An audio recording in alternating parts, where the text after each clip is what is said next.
curso de homilética que estamos reanudando una vez más, ¿verdad? Con el propósito de preparar líderes, personas capaces de poder hacer buen uso del texto bíblico y poder, ¿verdad?, enseñar y alimentar a la iglesia. Vamos a orar al Señor y vamos a dar inicio a nuestra sesión. Le damos gracias, Dios eterno, en esta hora, porque tú nos concedes, Señor, estar una vez más en este recinto para llevar adelante la enseñanza correspondiente. No sin antes pedirte que la dirección de tu Espíritu Santo sea nuestro guía, sea, Señor, el que nos encamine y despeje, Señor, nuestra mente, podamos comprender y podamos, Señor, salir edificados. Te lo rogamos, te lo suplicamos en el nombre bendito de Jesús. Amén.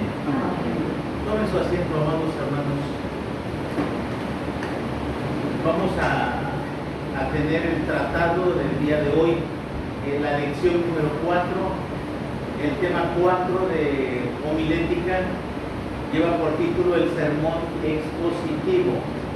El sermón expositivo, hermanos, como ya lo he venido mencionando, es aquel, ¿verdad?, que podría decir que es el más fácil, al igual que el sermón textual. Se facilita porque se toma de una sola porción bíblica, en lo que es, ¿verdad?, una idea de pensamiento, una unidad de pensamiento.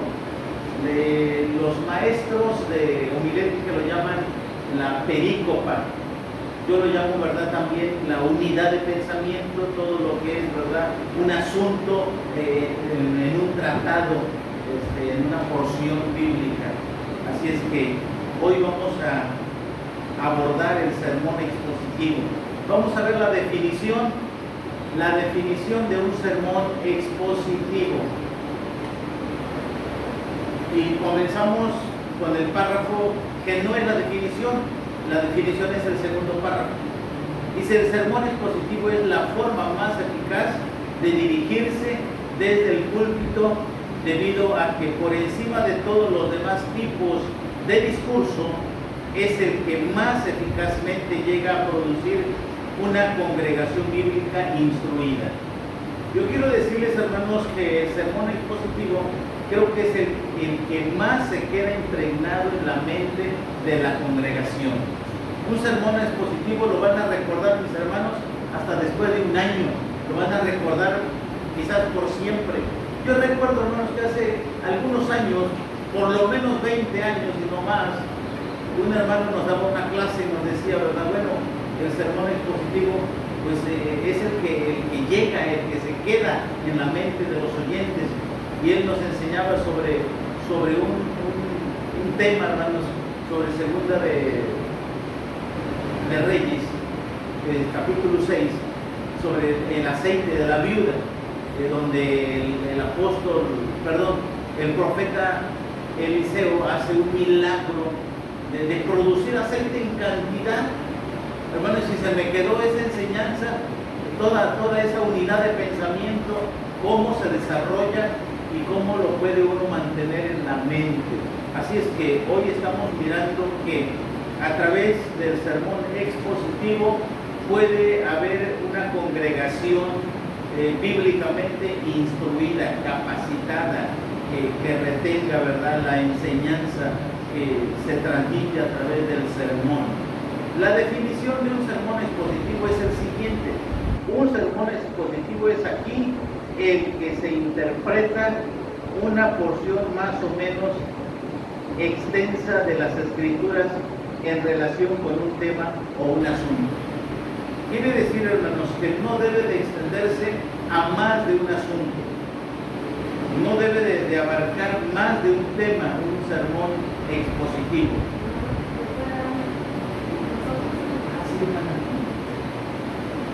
Faltaba usted.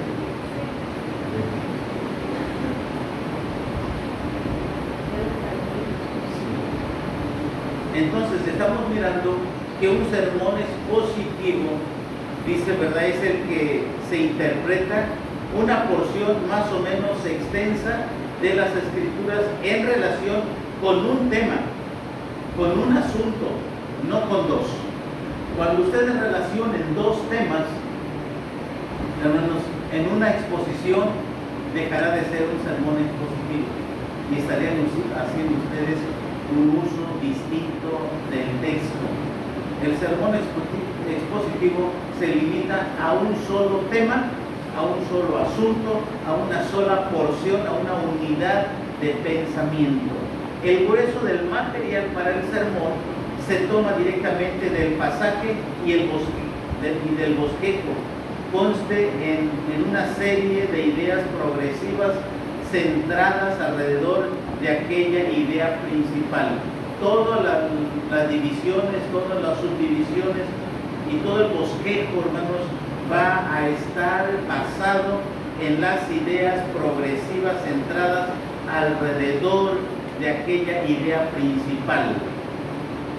Entonces, el sermón expositivo es uno de los materiales más prácticos para un predicador, más sencillos para un predicador, porque no tienen que andar buscando por otros lados.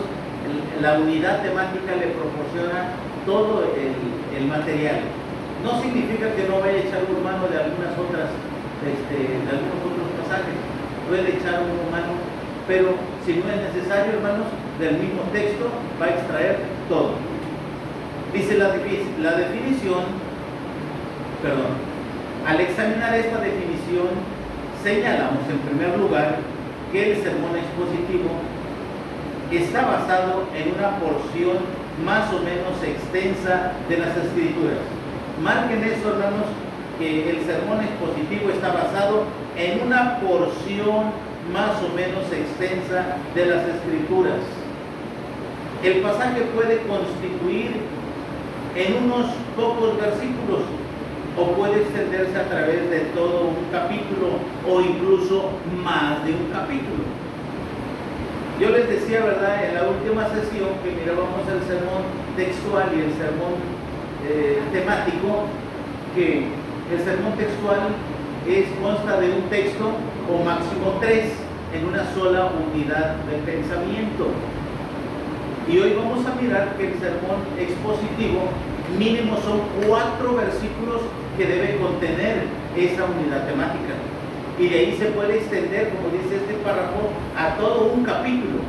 O incluso se puede extender a más de un capítulo, a 2 o 3 capítulos, porque están agarrando el mismo asunto y la misma unidad de pensamiento. ¿Sí me explico? Les voy a dar un ejemplo.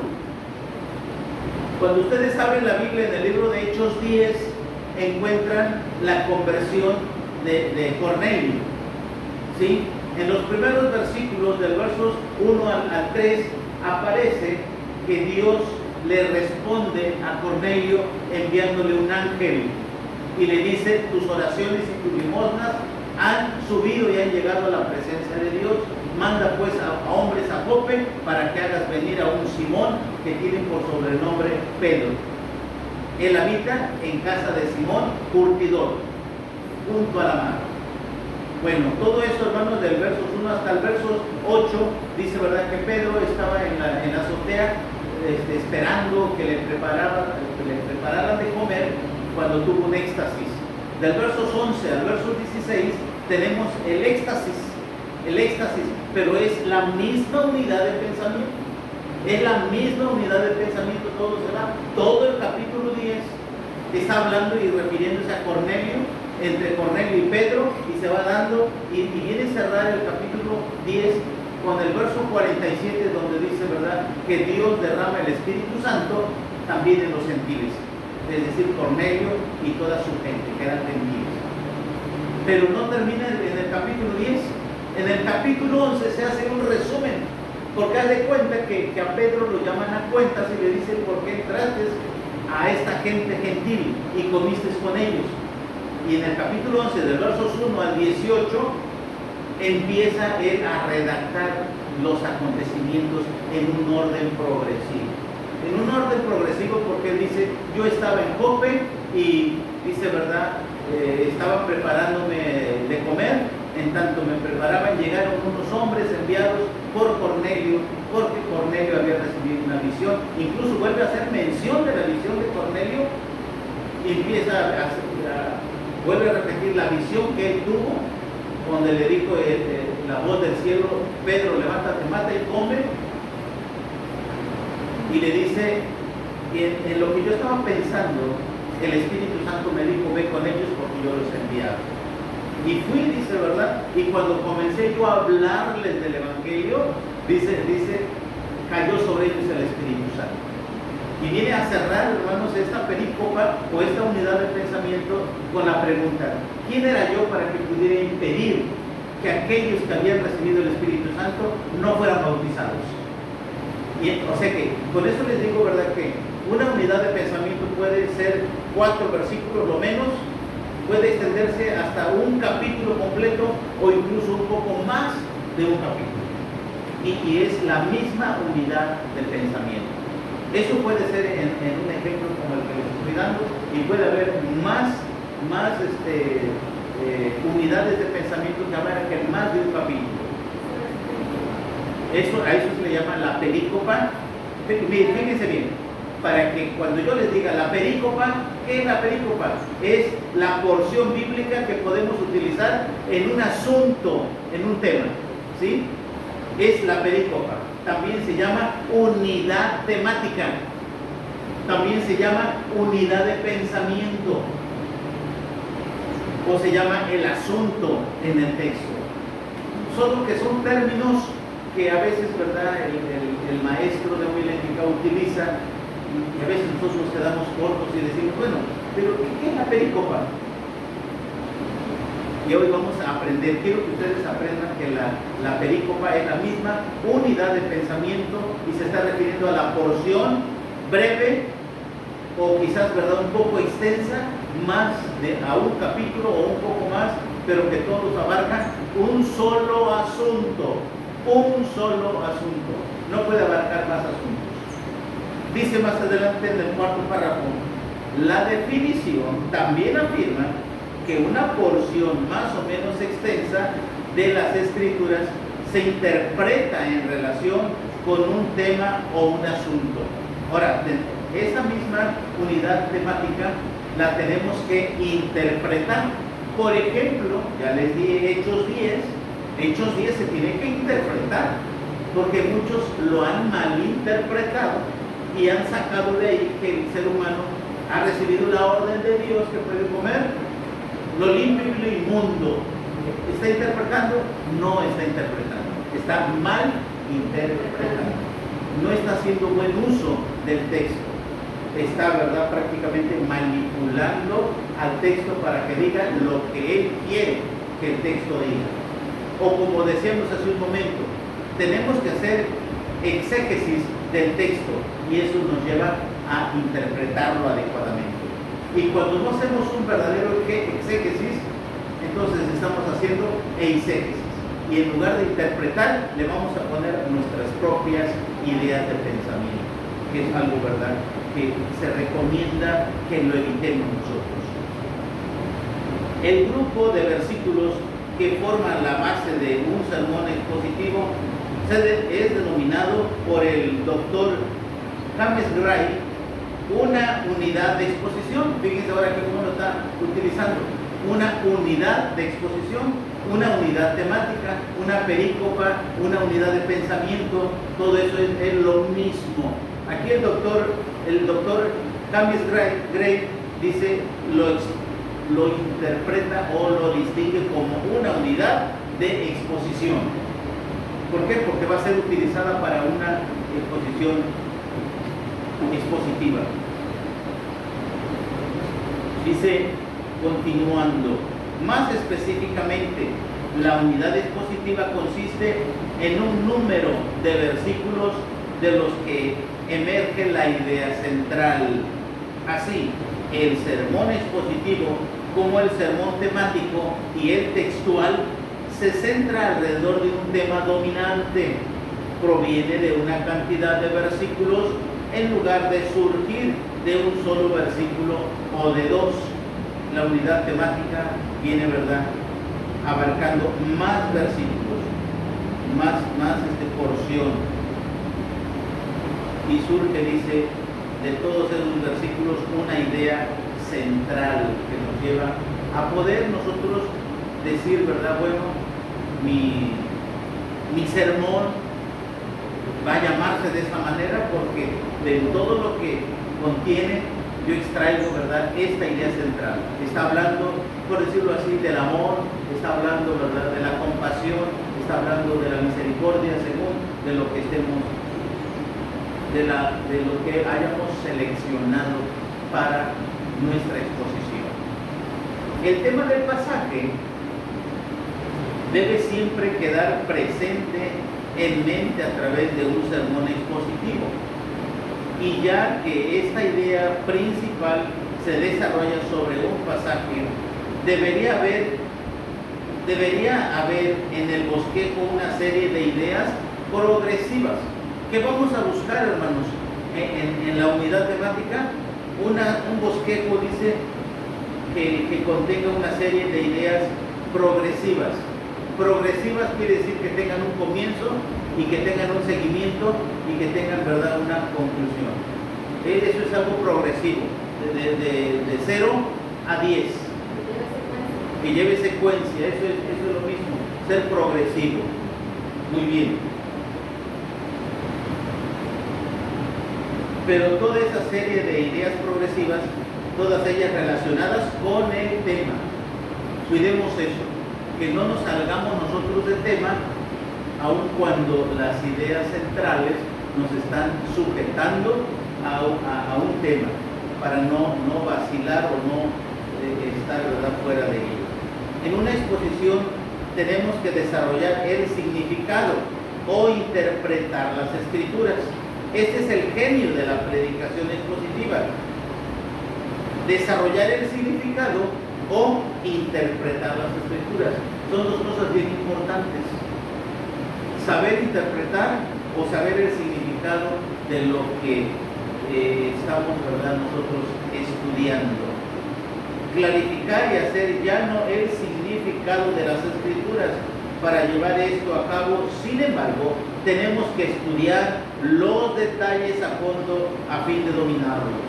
En todo, hermano, se necesita el estudio.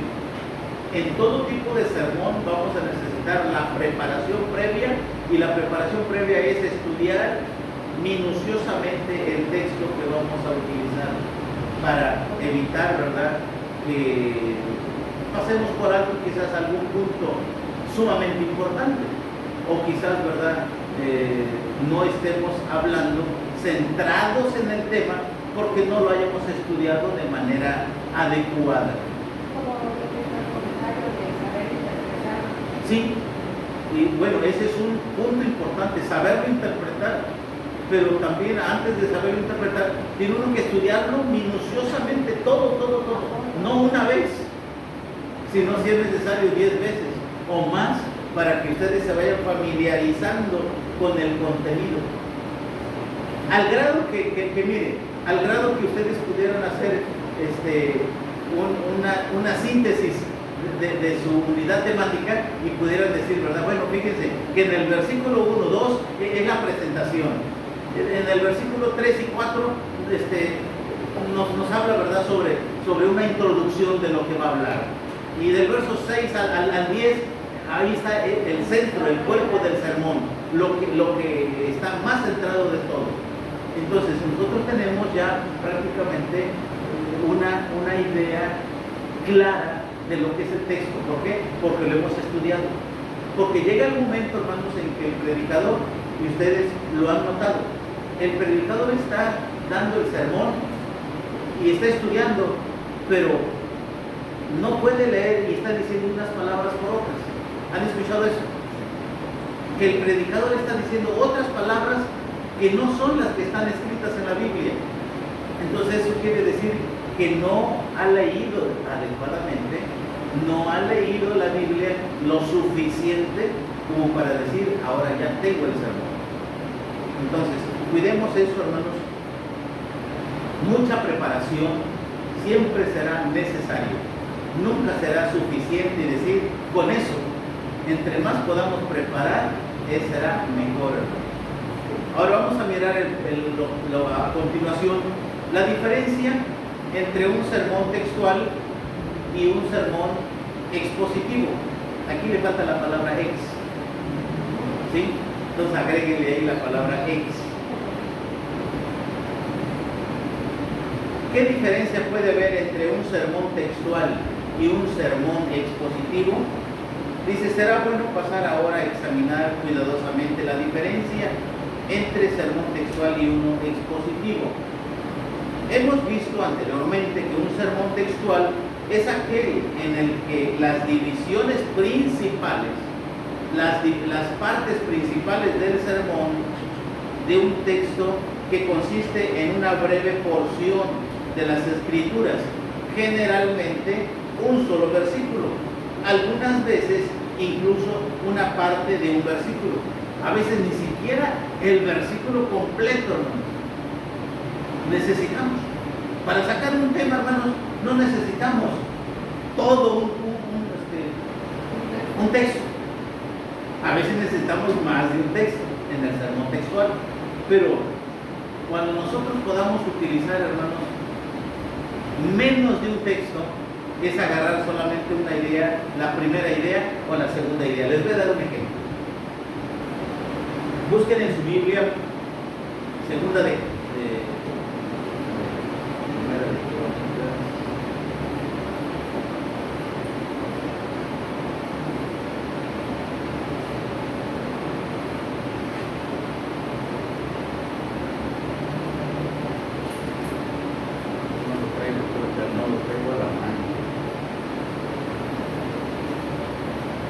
pero el pasaje dice, porque los ojos de Jehová contemplan toda la tierra. Crónicas. A ver, parece que es segunda de Crónicas. Porque los ojos de Jehová contemplan toda la tierra.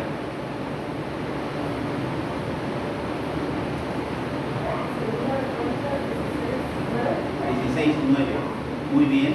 Entonces, en esta porción, segunda de Crónicas 16:9, dice, porque los ojos de Jehová contemplan toda la tierra para corroborar a los que tienen corazón perfecto para con él. Con eso, hermanos, aunque ya no digan ustedes lo demás, porque los ojos de Jehová contemplan toda la tierra para corroborar. En otras palabras, la versión moderna, ¿ustedes no tienen una versión moderna en su celular? Que no sea Antigua Valera, que no diga así, que no diga corroborar.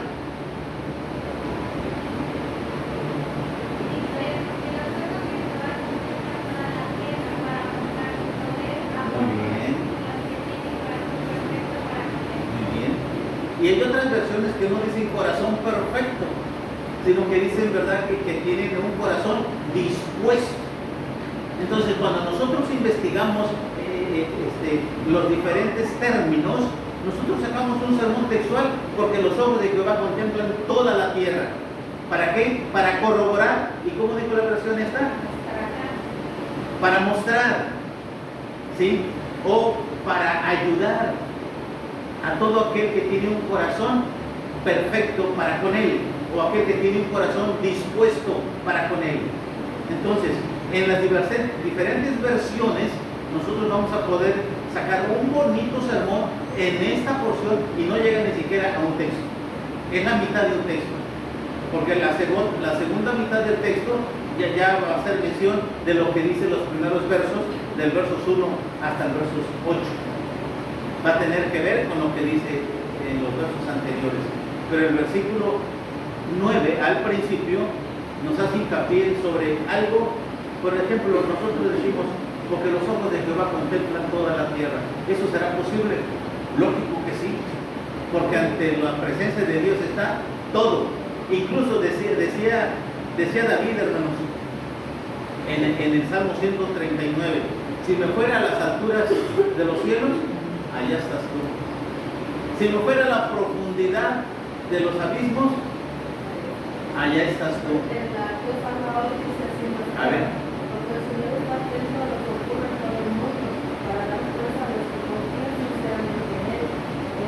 Hasta ahí. Muy bien. Entonces, la primera parte, sin decir lo último, porque ya lo otro tendría ustedes ahora que explicar quién fue el que actuó así como un tonto, y van a ver ustedes, ¿verdad?, que es el rey Baasa, que lo menciona. Exactamente, tendría que explicar todos los versículos anteriores. Entonces, pero como tomamos una parte, solamente es el ejemplo, hermanos, para que ustedes vean que podemos utilizar una parte de un texto sin decirlo todo. Porque quizás si utilizamos todo el versículo, tendremos que convertirlo no en un sermón textual, sino en un sermón expositivo, porque tendremos que comenzar desde el versículo 1 hasta el versículo 9. ¿Sí? Pero cuando le tomamos una parte solamente al texto, lo hacemos textual, menos de un texto. O quizás, ¿verdad?, más de un texto, que sea 1, 2, hasta 3 textos. Esa es la diferencia de un sermón textual de uno expositivo. Entonces, estamos mirando, alguna vez incluso dice una parte de un versículo, y en el caso de un sermón expositivo, el texto puede ser una porción, página siguiente, una porción más o menos extensa de las Escrituras, algunas veces cubriendo un capítulo, a veces puede darse todo un capítulo entero o mucho más en el texto de un sermón expositivo. Bueno, yo les di el ejemplo de Hechos 10, que abarca más de un capítulo, porque nos está diciendo, ¿verdad?, que lo extenso en un sermón expositivo es una porción más o menos extensa, que puede alcanzar grandes dimensiones, aunque a veces, ¿verdad?, solamente lo que haremos cuando la unidad temática, hermanos, abarque más de un capítulo, a veces es conveniente estudiarlo, pero a veces es necesario solamente sacar algunos tópicos, algunos puntos centrales que vayan dando la idea de lo que vamos nosotros estudiando. Por ejemplo, hermanos, voy a darles un ejemplo en el libro de Jueces. Hace algunas semanas yo daba un sermón, hermanos, del libro de Jueces, capítulo 20.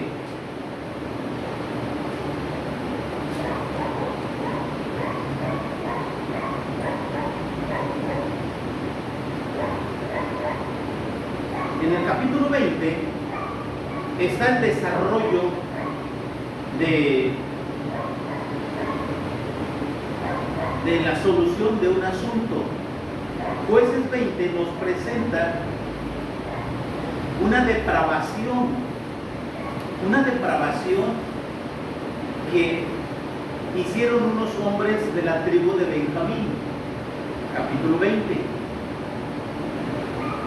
Y el pueblo se reúne a una sola en Mizpa para juzgar eso, porque si ustedes, para que puedan entender el capítulo 20, tendrían que comenzar en el capítulo 19.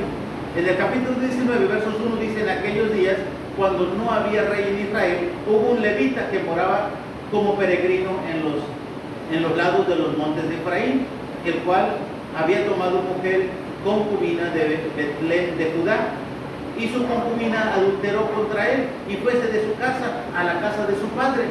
Entonces él fue, dice, y la siguió, y estando en casa de su padre, comió y bebió, y el suegro le dice, cuando él le dijo: ya me voy a ir con mi mujer, entonces él dijo: no, quédate, ya es tarde, mañana te vas.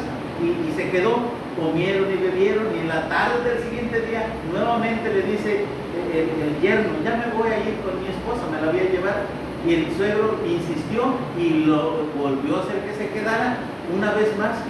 3 veces insistió el suegro para que se quedara este hombre levita con su concubina, que era hija del Señor, ¿verdad?, que los detiene en su casa. Después de todo eso, dice que agarraron camino y llegaron hasta cerca de la tierra de Benjamín. Pero antes de la tierra de Benjamín había una tierra que era de los jebuseos. en la tierra de Jebús. Entonces este hombre levita le dice, ¿verdad?, a su esclavo o a su ayudante: vamos a descansar porque ya es muy tarde. Y el esclavo le dice: pero no podemos descansar aquí porque esta es tierra de extraños, Jebús, puro jebuseo. Mejor vamos a adelantarle un poquito más adelante y vamos a llegar a la tierra de la tribu de Benjamín. Y así le hicieron. No se quisieron quedar en tierra de extraños porque eran malos. Pues llegaron a la tierra de los benjaminitas y eran peores, hermanos. Eran peores. Al grado, dice, ¿verdad?, que abusaron de su mujer estando él allí. Dice, ¿verdad?, que la tuvo que sacar porque le rodearon como en Sodoma y Gomorra hicieron a Lot. Así como hicieron a Lot, así hicieron a ellos. Estuvieron rodeando y dijeron: saca a estos hombres que están aquí para conocerlos. Y entonces el anciano que los había hospedado dijo: no hagan esto, hermanos míos. Él es un huésped que está bajo mi responsabilidad. Voy a sacar a mi hija que es virgen, hagan con ella lo que quieren. Y ellos siguieron insistiendo al grado que este hombre tuvo que sacar a su concubina. Y abusaron de ella toda la noche, dice la Escritura en el capítulo 19. Y al amanecer, cuando ya la aurora empezaba, o el alba, ¿verdad?, empezaba a amanecer, dice que la concubina llegó hasta el umbral de la casa y ahí cayó. Cuando amaneció, este hombre levita abrió la puerta y le dijo a su concubina: levántate, vámonos. Y la mujer estaba muerta.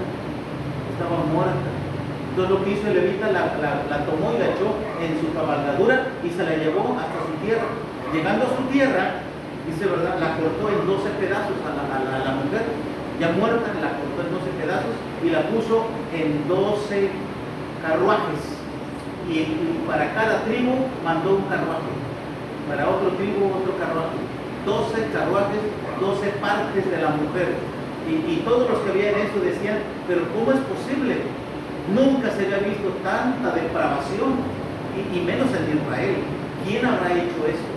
Entonces, por eso en el capítulo 20, que es la continuación, para que podamos entender el capítulo 20 tenemos que comenzar con el capítulo 19.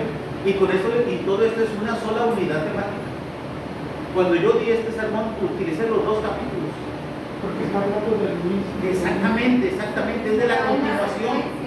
Acá está prácticamente de lo delincuente, y acá está prácticamente el juicio, pero es lo mismo. Por eso dice en el capítulo 20: entonces salieron todos los hijos de Israel y reuniéronse en congregación como un solo hombre, desde Dan hasta Berseba, y en la tierra de Galaad, a Jehová en Mizpa.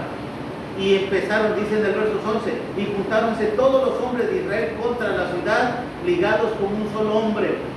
Y las tribus de Israel enviaron varones por toda la tribu de Benjamín, diciendo: ¿qué maldad es esta que ha sido hecha entre ustedes, benjaminitas?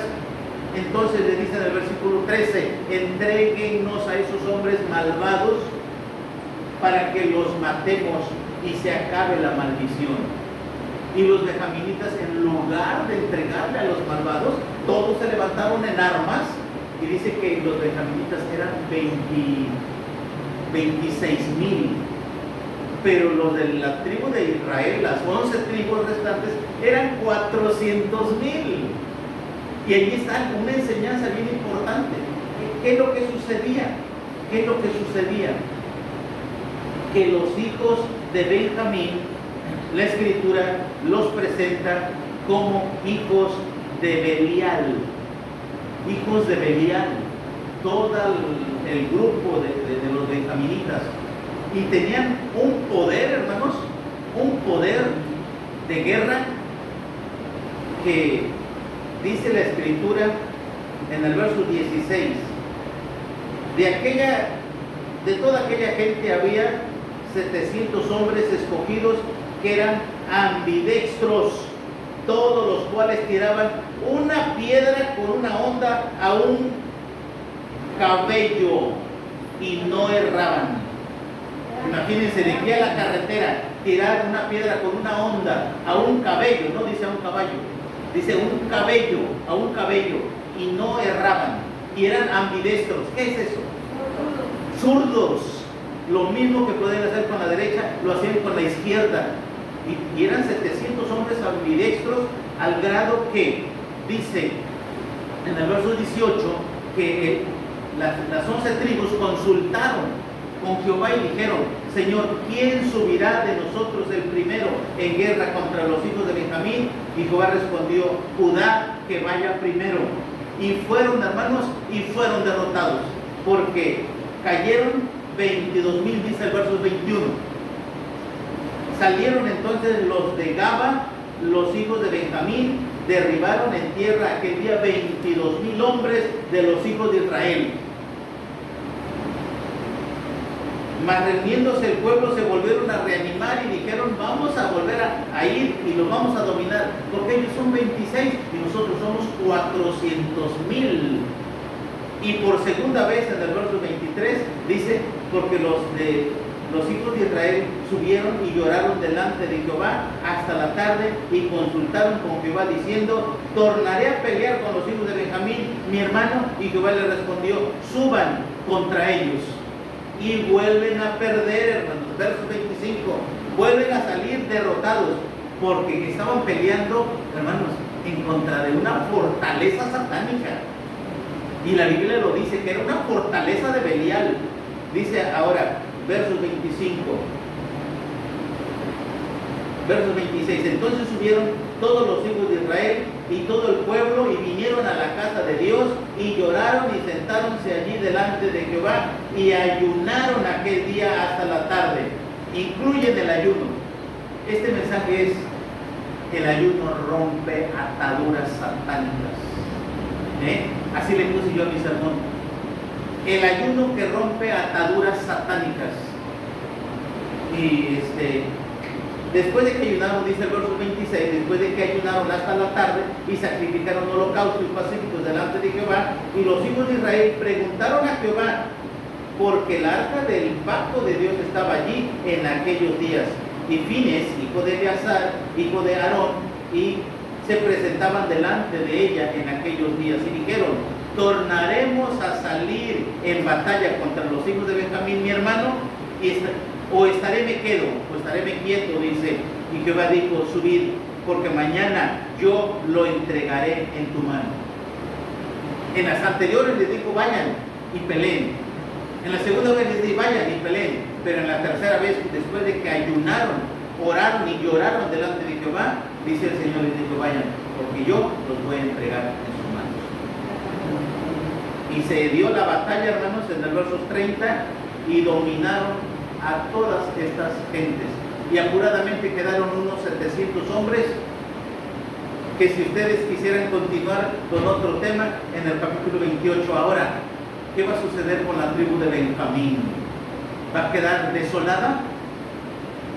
Porque todas las mujeres mataron y a los hombres. Quedaban solamente como 700 hombres, sin mujeres. ¿Qué vamos a hacer? Y en el capítulo siguiente ahora dice: ¿qué vamos a hacer? Y les dicen, ¿verdad? Les dan una estrategia: va a haber una fiesta en tal lugar, y ustedes todos hijos de Benjamín vayan y róbense una muchacha de ellos. Y es como volvieron a fortalecer a la tribu de Benjamín.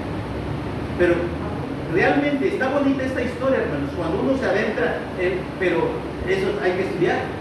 Capítulo 19, capítulo 20, sacamos un buen sermón: cómo vencer, o cómo, ¿verdad? O más bien, el ayuno que rompe ataduras satánicas. Muy bonito tema sale de allí. Muy bonito tema.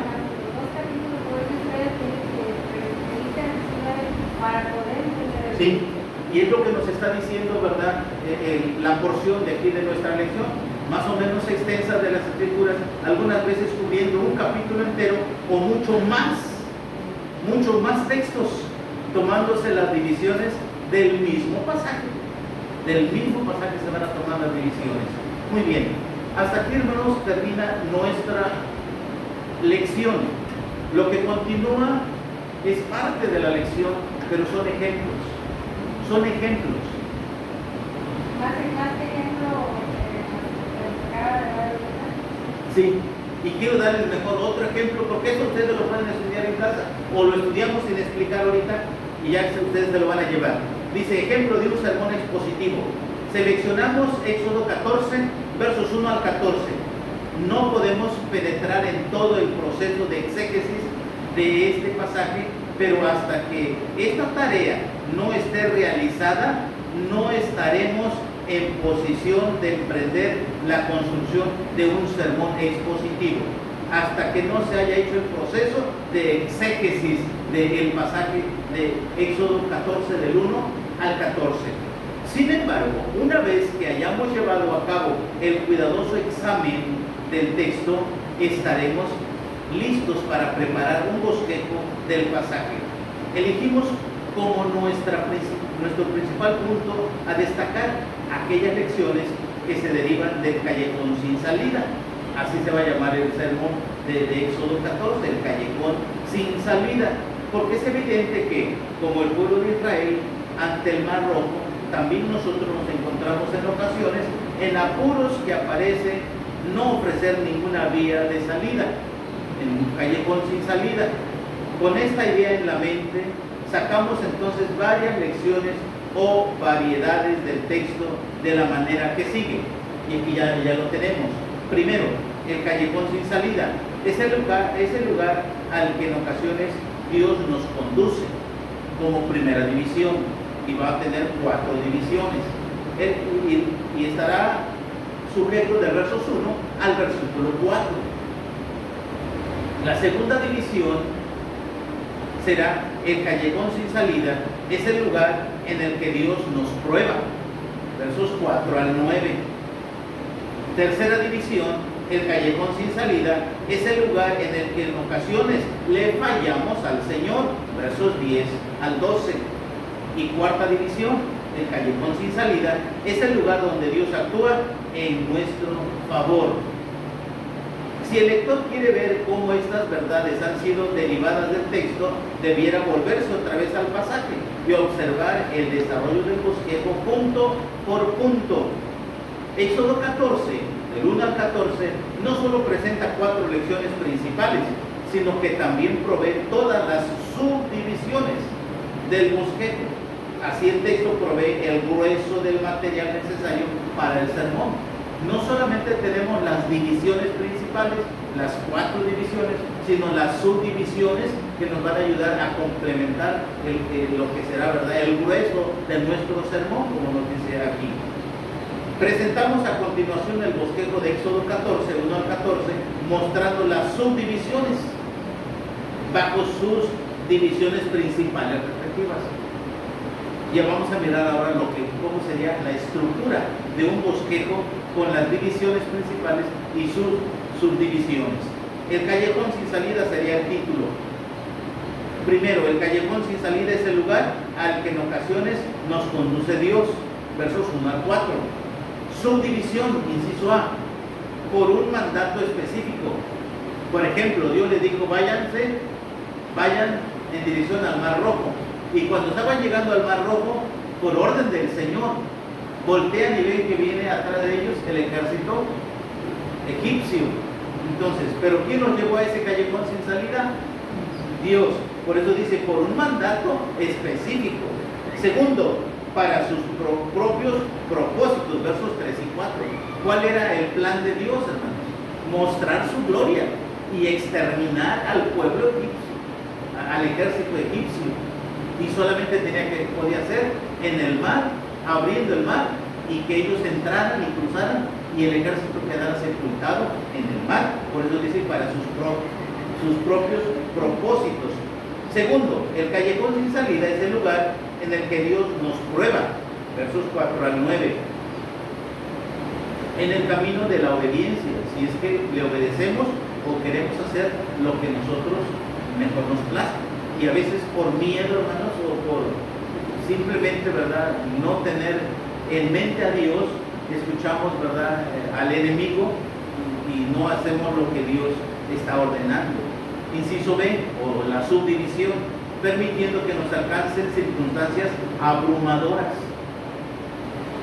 pero no porque Dios, ¿verdad?, quiera destruirnos. Tercero, el callejón sin salida es el lugar en el que en ocasiones le fallamos al Señor.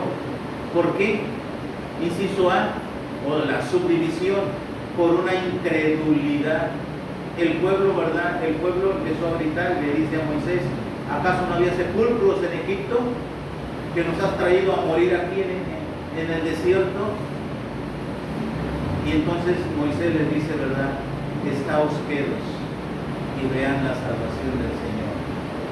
Pero ellos no creían, ellos no estaban, ¿verdad?, creyendo lo que estaban, ¿verdad?, mirando. Era más fuerte la situación que lo que ellos abrigaban de fe. Y inciso B, por nuestras quejas, versos 11 y 12. Cuarta división, dice: el callejón sin salida es el lugar donde Dios actúa en nuestro favor, versos 13 y 14. Inciso A, en el momento adecuado, versos 13. Y el texto, ¿verdad?, nos da prácticamente todo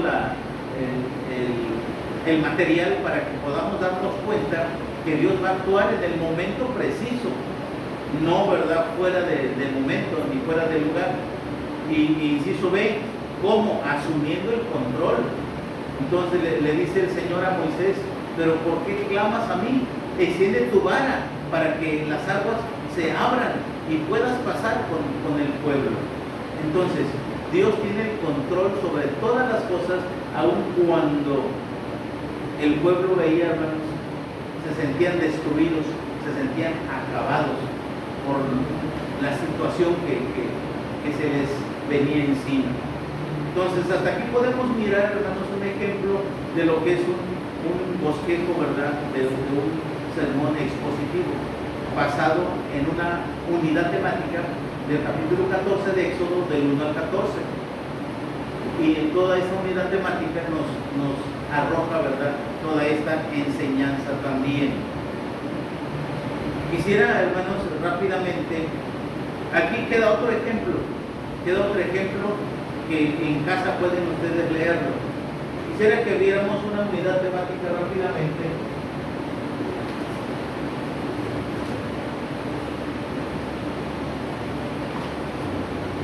Y esta va a estar basada, hermanos, en el libro de Segunda de Samuel, capítulo 9, versos 1 al 13.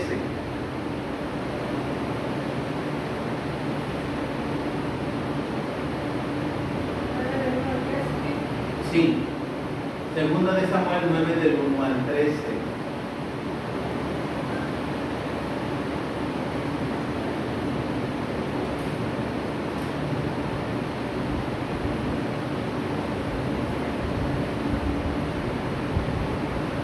Y vamos a hablar de la vida de Mefiboset.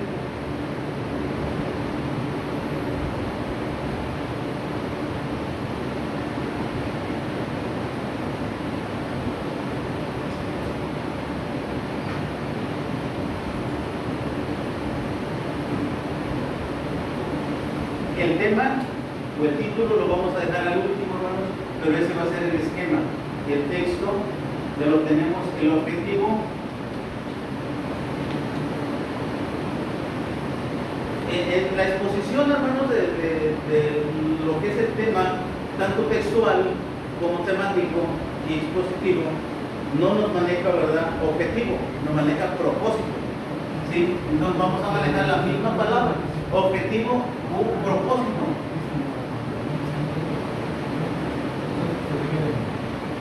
Es lo mismo.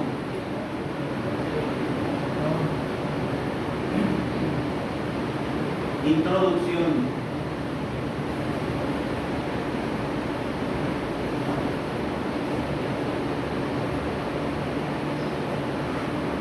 Y desarrollo.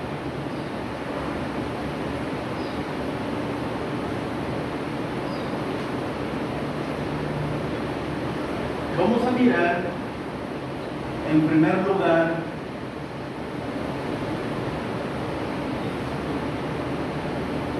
la búsqueda de Mefiboset.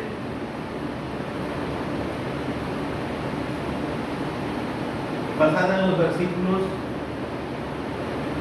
1 al 5.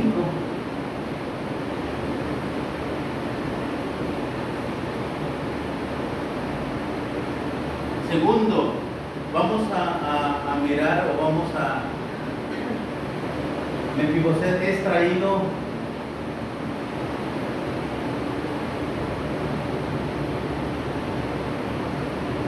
ante el rey o ante la presencia del rey. Tercero,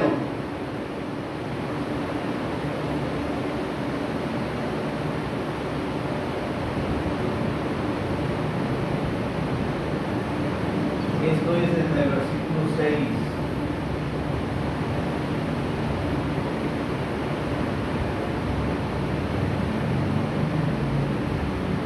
En tercer lugar, David le perdona la vida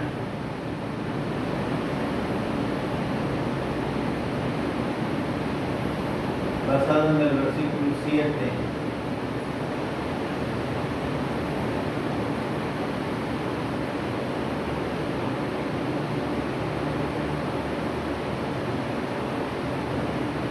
Vamos a mirar lo que sería la aplicación. Y la aplicación sería al tiempo actual.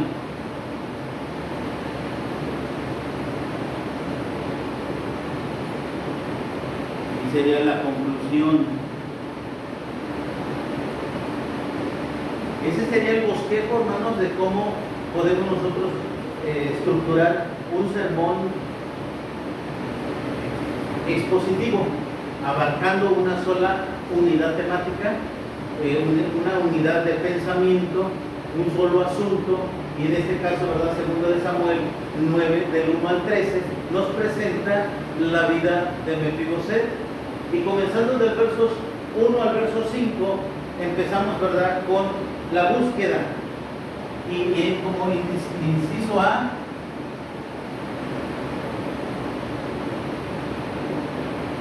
David toma la iniciativa.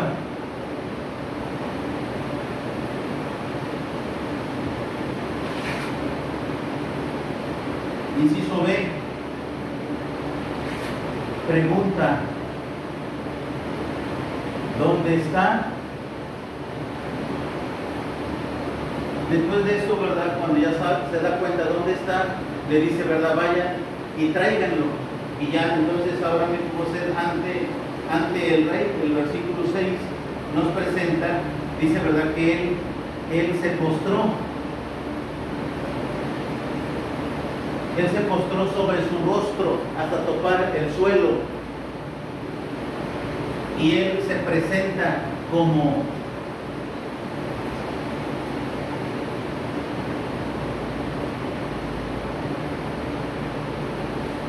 tu siervo. Vamos a mirar que en la tercera división, David le perdonó la vida, del verso 7 hasta el versículo 13.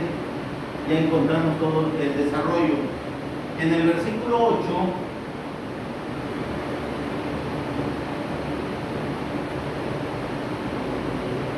encontramos primeramente que quitó sus temores.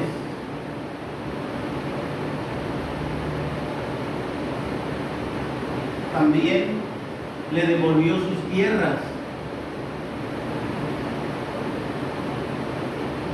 Es decir, le dio herencia. Tercero, lo dignificó.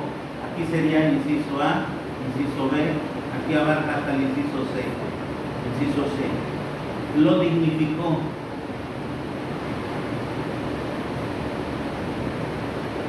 Lo dignificó al decirle, ¿verdad? Y tú comerás pan siempre a la mesa del rey.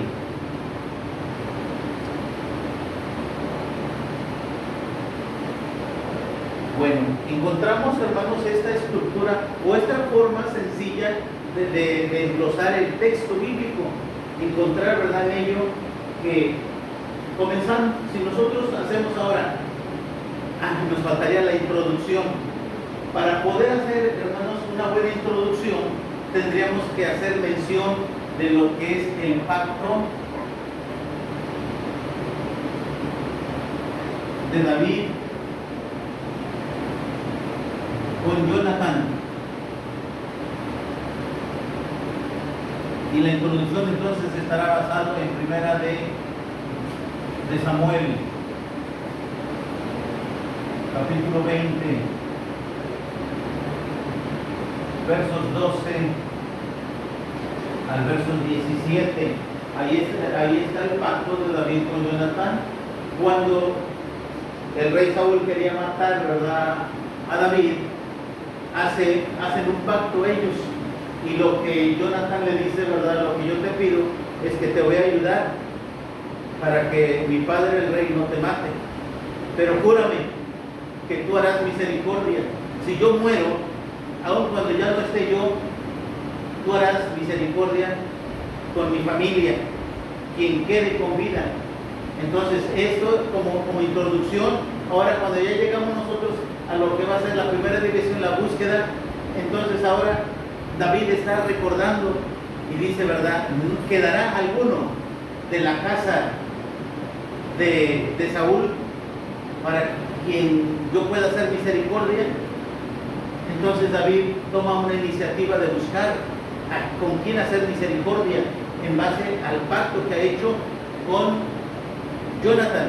Y eso que sería la introducción, nos ayudaría para dar paso a esto.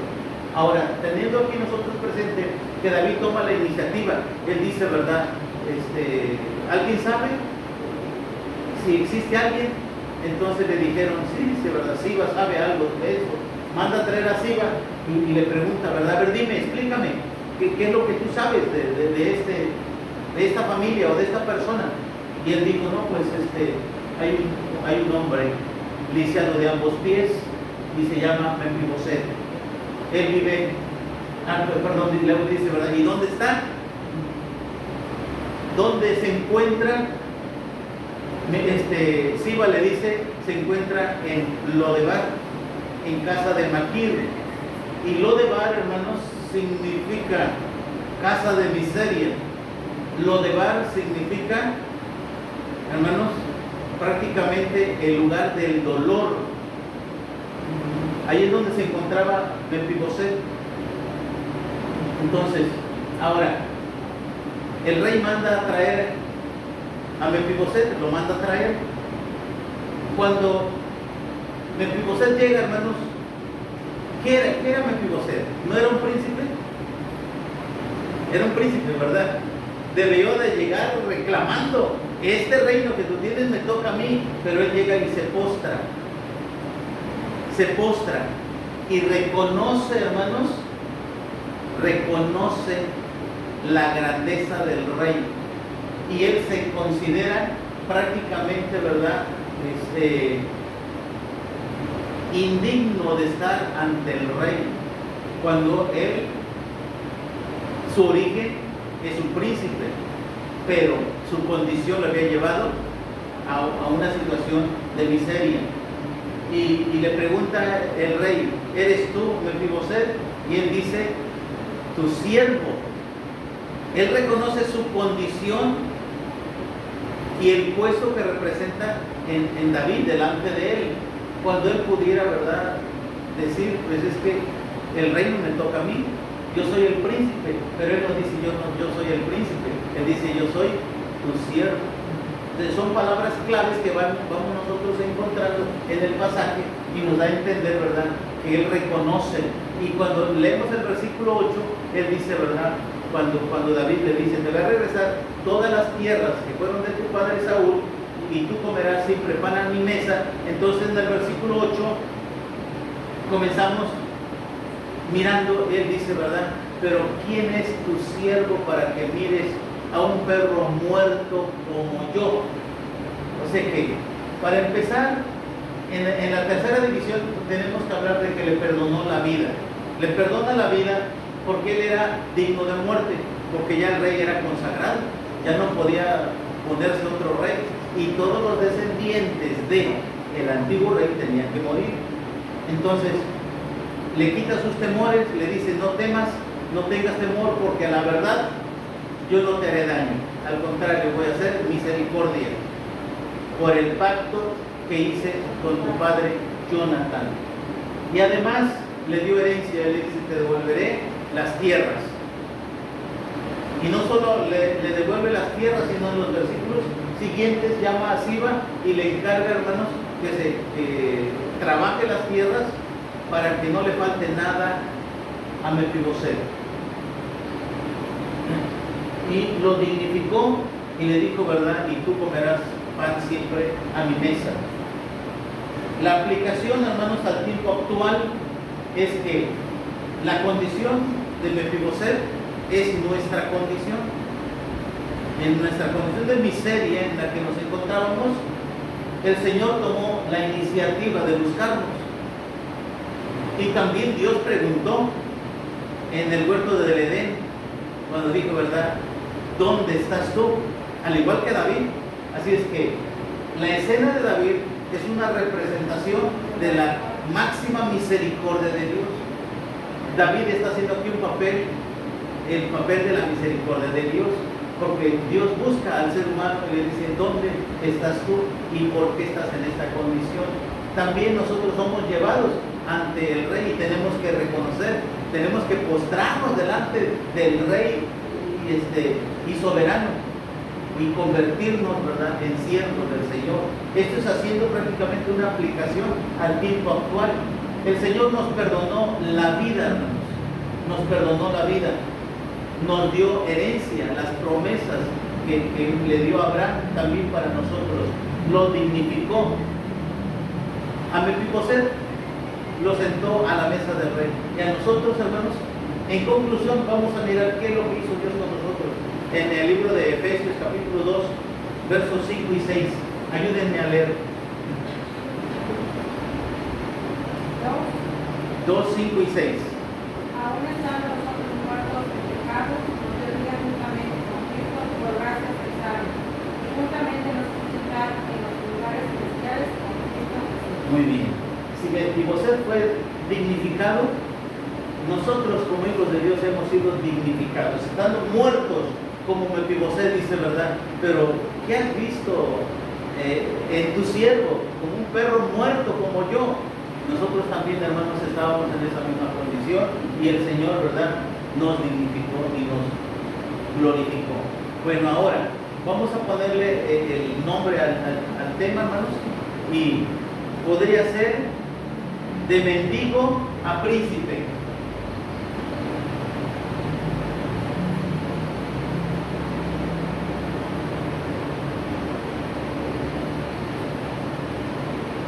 ¿Qué les parece así?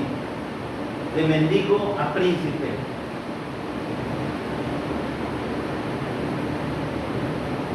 O también podría ser, y este tema lo vamos a mirar dentro de 8 días, la importancia del título en el tema.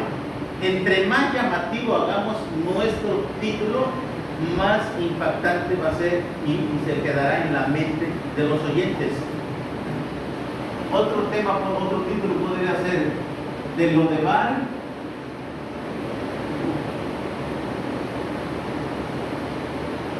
a la mesa del rey.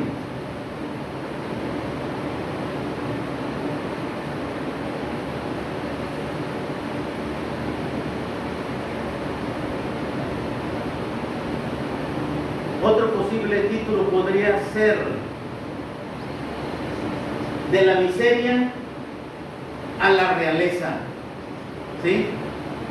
Otro posible título podría ser de mendigo a la mesa del rey. O sea que posibles títulos, hermanos, y de ahí nosotros, y es lo que tenemos que hacer cada vez que vayamos a hacer un sermón. No solamente decir, se va a llamar así, sino que buscarle varios, y de todos decimos, este se centra más, de mendigo a príncipe, o de la miseria a la mesa del rey, de Lodebar, A la mesa del rey. Muy bien. Y también podría llamarse El rey te manda llamar. Ese sería otro título para el mismo tema.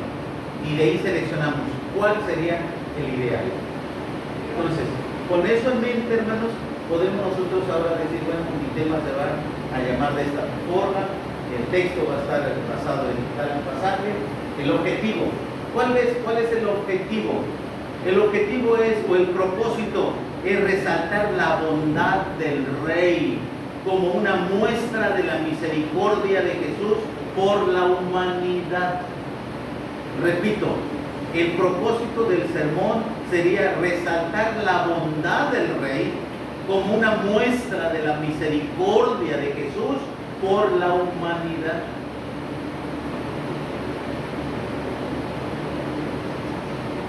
La introducción la basaremos, como ya les dije, ¿verdad?, en primera de Samuel 20, versos 12 al 17. Y eso sería, hermanos, el esquema a grandes rasgos, porque tendríamos que trabajar, hermanos, en un orden progresivo y tener, ¿verdad?, nuestros apuntes de qué cosa vamos a mencionar en cada subdivisión. Y acuérdense que se nos mencionaba, hermanos, que teníamos que tener una frase que relacionara entre una perícopa, entre una unidad, entre una división y otra. Tendríamos que tener estas frases, hermanos, que son las que marcan prácticamente las divisiones principales. No tiene que ser, dice, ¿verdad?, una frase muy larga.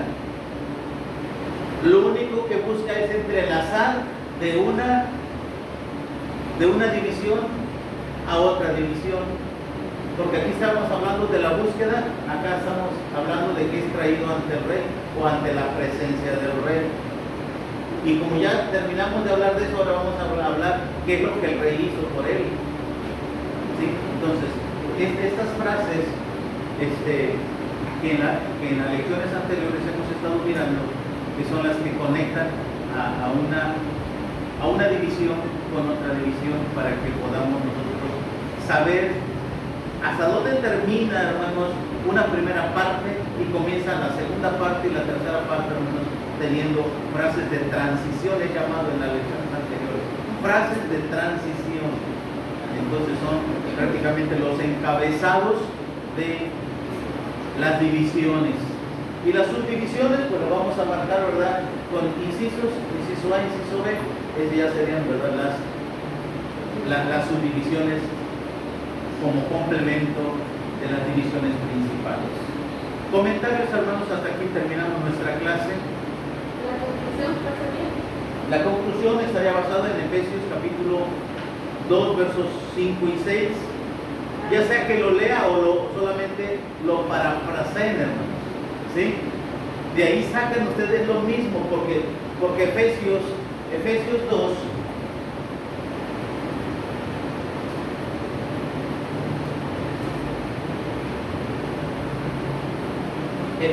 2, 5 y 6 prácticamente está haciendo un resumen de todo lo que era Mefiboset y todos los beneficios que recibió. ¿Y quién le dio ese beneficio? Que en el caso de Mefiboset fue el Rey y en el caso de nosotros fue Jesús.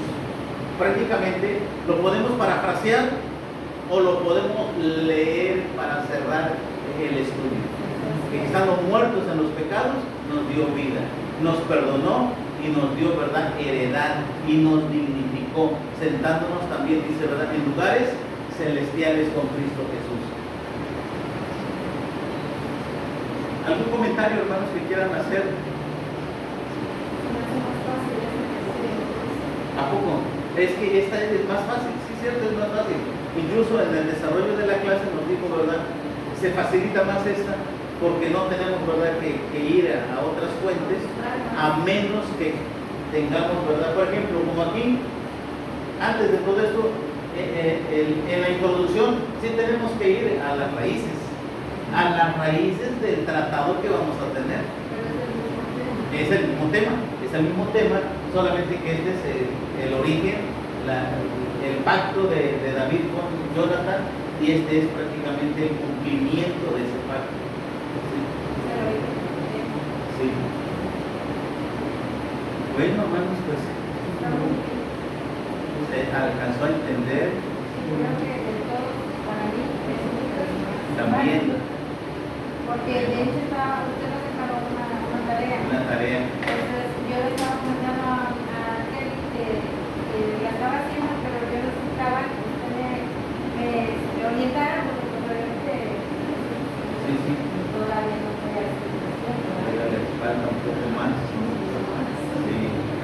En la próxima lección vamos a hablar de la importancia del título, del tema. La importancia del tema. ¿Cuán importante es eso? Que a veces nosotros decimos, bueno, el tema que hoy les traigo, hermanos, se titula El amor de Dios. No lo hacemos llamativo, no lo hacemos interesante. ¿Y cómo debería de ser un título, hermanos? Un buen título. Seleccionando de entre 5 mínimo que tengamos, de ahí sacamos ahora, este es el más centrado. Todos los demás se acercan un poco, pero uno es el que debe de estar más centrado en todo lo que vamos a desarrollar. Y ese es el que tenemos que utilizar para que captemos la atención de la congregación desde el título. Si nosotros hiciéramos un título, hermanos, a veces con un signo de interrogación se vuelve más importante y que sea simplemente una frase. Por ejemplo, en lo que estudiábamos de la doctrina distintiva,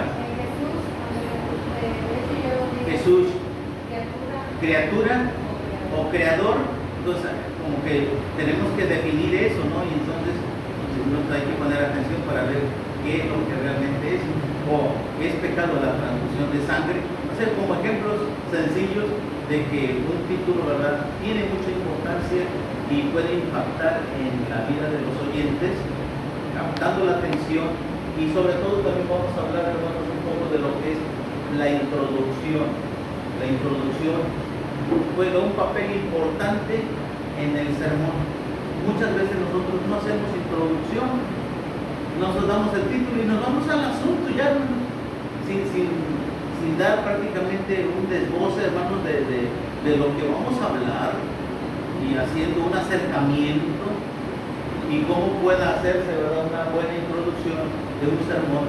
Eso lo vamos a aprender posteriormente. Eso es todo. Dios les bendiga. Paz a vosotros.